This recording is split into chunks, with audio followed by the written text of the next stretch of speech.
اختیار کی۔ بہت سے لوگ پریشان ہوتے ہیں نا، رزق کے معاملے میں پریشان ہوتے ہیں۔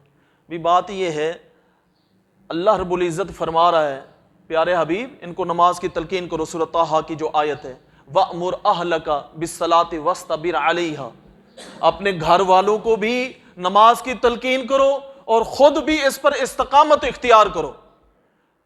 ایک قول کے مطابق علماء کرام فرماتے ہیں حضور کی ساری امت حضور کی آل ہے، اس لیے حضور کی یہ تلقین ساری امت کے لیے ہے۔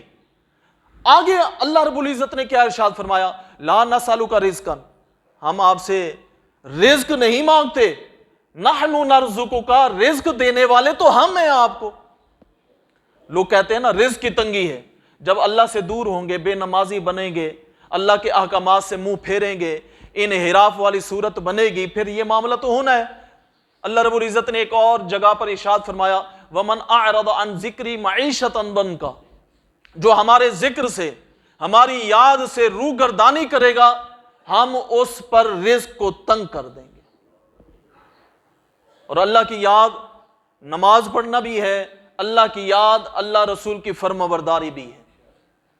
پچھلے جمعۃ المبارک میں نے سرکار دو عالم کے وہ مشاہدات جو جنت اور دوزخ کے تھے نا، ان میں سے چند باتیں ذکر کی تھی۔ ایک بات کیونکہ نماز والا ٹاپک ہے اس حوالے سے رہ گئی تھی، وہ بات میں عرض کر دوں۔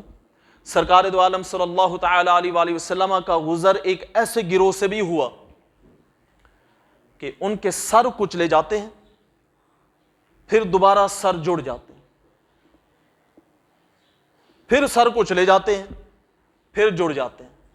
سرکار دو عالم صلی اللہ تعالی علیہ وآلہ وسلم نے جبریل امین کو کہا، اے جبریل، من ہؤلاء، یہ کیا معاملہ ہے، ان کے ساتھ یہ کیوں معاملہ ہو رہا ہے؟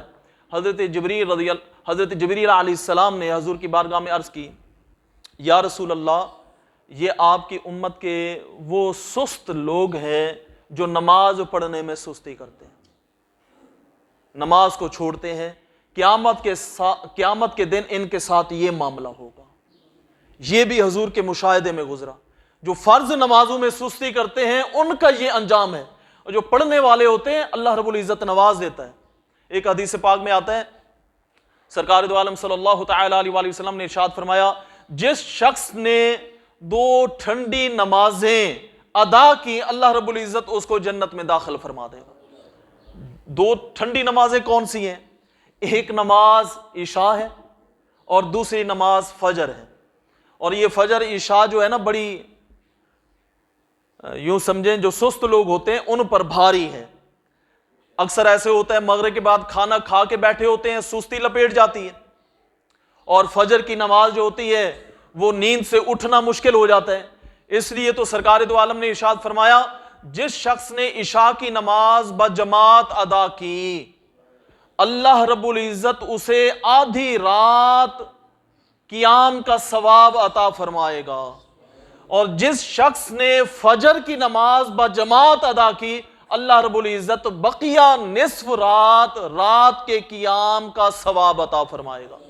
گویا اس نے پوری رات اللہ کی عبادت میں بسر کی ہے، یہ ثواب ہے۔ اور حضور نے یہ بھی فرمایا، فجر اور عشاء کی نماز منافقین پر بھاری ہے، مومن تو خوش ہو کے پڑھتا ہے، فجر اور عشاء کی نماز باجماعت پڑھیں، ساری رات عبادت کا ثواب حاصل کریں، تو یہ اہتمام بھی ضروری ہے۔ اور نماز وسطیٰ، اس کے بارے میں سرکار دو عالم نے ارشاد فرمایا، عصر کی نماز، حضور نے فرمایا، من ترک صلاۃ العصر فقد حبط عملہ، جس شخص نے عصر کی نماز ترک کی اس نے اپنے اعمال برباد کر دیے۔ اور قرآن مجید میں بھی اللہ رب العزت نے ارشاد فرمایا، حافظوا علی الصلوات والصلاۃ الوسطی، تمام نمازوں کی حفاظت کرو اور بالخصوص درمیانی نماز کی۔ اور اس آیت کے تحت مفسرین کرام لکھتے ہیں، کیونکہ دن کا نامہ اعمال فرشتے مغرب سے پہلے لے کر اللہ کی بارگاہ میں حاضر ہوتے ہیں، تو بندے کا جب نامہ اعمال اللہ کی بارگاہ میں جائے تو آخری نماز ادا ہو، تاکہ اللہ رب العزت دیکھے تو آخری عمل جو نماز، آخری نماز ہے، دن کی آخری نماز، نماز عصر، اس نے ادا کر رکھی ہے۔ اللہ رب العزت نے اس پر بھی تاکید فرمائی۔